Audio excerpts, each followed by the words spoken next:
Burn the place down. That's how Speaker Kevin McCarthy characterized his fractured caucus after a handful of conservative holdouts helped tank the latest vote on a bill to avert a government shutdown. Let's watch. It's frustrating in the sense that I don't understand why anybody votes against bringing the idea and having the debate. And then you got all the amendments if you don't like the bill. This is a whole new concept of individuals that just want to burn the whole place down. It doesn't work. Look, I know it's an obstacle, but I find it as a challenge, and we're going to solve it. With just 8 days to go before the government runs out of money, a shutdown is looking more probable. Here to discuss this further is the Hill's congressional reporter, Mychael Schnell. Welcome, Michael. Hey, guys. Thanks for having me. Well, Michael, it just seems as though this Freedom Caucus, these extremists, for lack of a better term, are determined to stop the business of America. They are determined to fight to get their way, even though they don't have the numbers, even though the vast majority of things they want to see happen stand absolutely no chance in the Senate. What does this mean for the American people? We're down to the wire here. It doesn't look like there's going to be anything done, and a government shutdown seems to be very imminent. We also have in Speaker McCarthy someone who completely has no control over his caucus. Yeah, look, I think that right now where we are, as you mentioned, 8 days out from that shutdown deadline, that the odds and the possibility of a government shutdown are more likely than not. And look, House Republicans this week tried to get a move on of potentially averting a shutdown. They introduced two different proposals for a continuing resolution that would keep the government funded until October 31st. Those pieces of legislation had no chance of being accepted in the Democratic-controlled Senate, but it was seen as forcing the Senate onto the negotiating table to kickstart talks with Democrats in the White House and in the Senate to try to come to some sort of consensus. But House Republicans weren't actually able to coalesce around that. The second proposal for a continuing resolution was brought to the floor for a procedural vote on Tuesday, and a band of conservatives voted against it, which prevents it from being. It was supposed to be on the floor Tuesday for a vote, but then leadership had to pull that vote after a number of conservatives came out and said that they did not support the proposal. So right now, there is no continuing resolution in sight that will keep the government funded past September 30th.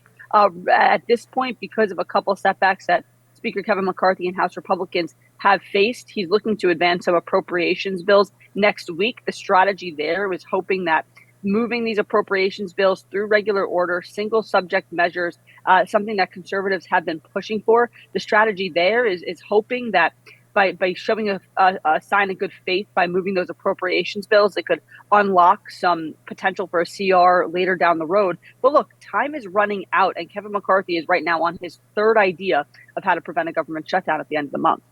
Michael, it seems like Speaker McCarthy is kind of stuck between a rock and a hard place here, because when he assumed the speakership, he wanted to give more autonomy, more control of the caucus to those conservative elements. But now that he's allowed them to present what they want and realizes that it's not feasible, that it can't pass the Senate, he doesn't really know how to wrestle back that control. And I wonder what you think of his strategy. It seems like he's brought forward some of these bills that contain both the spending cuts and the border security measures in, I guess, an attempt to show the conservative caucus, hey, we don't have the votes for this. Yeah, look, he is trying a number of different strategies here, and there's no doubt about it. He's in a tough spot, right?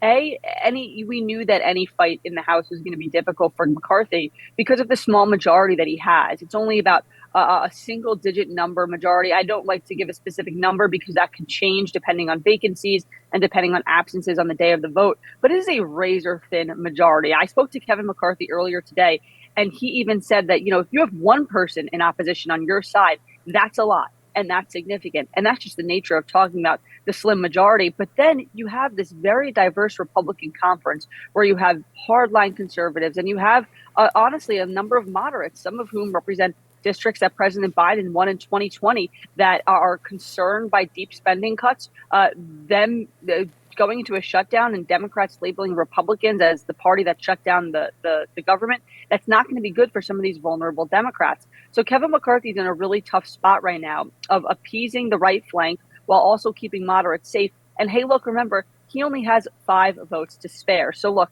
he initially tried to move one CR. That didn't work. He tried to move another CR. They revised it. That isn't working either. So now he's trying to move these single subject appropriations bills with hope that it'll unlock some good faith from conservatives to talk about a continuing resolution, because that September 30th shutdown deadline is not going anywhere. Whether or not it will work, that remains to be seen. But one thing for sure is next week it's going to be a very busy and a very critical week up here on Capitol Hill. Florida Congressman Matt Gaetz, one of the holdouts on the right, called McCarthy's desire to pass a continuing resolution BS. In an interview on Tim Pool's podcast, Timcast, he blasted the business as usual status quo in Congress. Let's take a look at that. I do not believe that is a serious and responsible way to govern. And I believe the reason we have a $32 trillion debt is because we have governed this way since the mid-90s. So McCarthy wanted to do that and say, well, that'll just buy us time. And we'll just do a continuing resolution for a little bit. But don't worry, after that, we'll really get our single subject spending bills in order. I've heard the same bullshit for 7 years I've been here, and it's always the same rhythm. Michael, we also saw that earlier this week, a reporter found a piece of legislation, or that's not quite the right word, a proposal to remove Speaker McCarthy from the speakership that was under Matt Gaetz's name, sitting sort of curiously next to an iced coffee in a congressional bathroom. To me, it looked maybe a little staged, like a reporter was supposed to find it. But, I mean, how scared really is Speaker McCarthy of the potential that if he does not comply with the conservatives' demands, that they will try to oust him from power? Look, publicly, he's saying he's not concerned about it. McCarthy is a very optimistic speaker, right? At least when he's being faced with questions from the press. He constantly says that he likes the challenge, that this is part of the job. He understands that he has a very small majority and the difficulties that presents. But look, the threat is there, right? We saw Matt Gaetz last week go and do a formal speech on the House floor and essentially put McCarthy on notice, saying if you do not comply with a number of demands on legislation and on spending, he will bring a motion to vacate against the speaker. You mentioned that piece of paper that was found in a bathroom in the Capitol by a reporter earlier this week that said that the Speaker of the House position is now vacant. I'm paraphrasing, but it was something along those lines.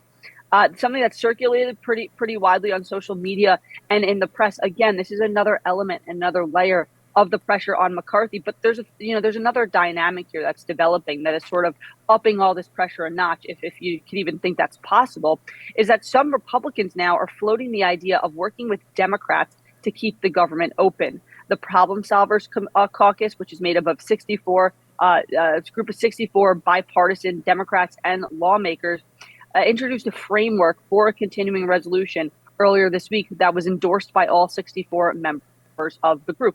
In addition to that, we heard from one lawmaker last night, Republican Congressman Mike Lawler of New York, saying he would be willing to sign onto a discharge petition with Democrats to force a vote on a continuing resolution. If it gets to that point, discharge petitions essentially allow, if there's enough people sign on to it, a majority of the chamber, you can force through a vote on legislation, even if it doesn't have the blessing from leadership. So this idea of working with Democrats and potentially that's upping the pressure on McCarthy, because a number of these conservative critics had said, if you work with Democrats, just like how Democrats had to swoop in and help Republicans advance the rule for the debt limit bill over the summer, that would be problematic. All right, we're going to leave it there. Mychael Schnell, thank you so much for joining us. We'll be back with more Rising after this.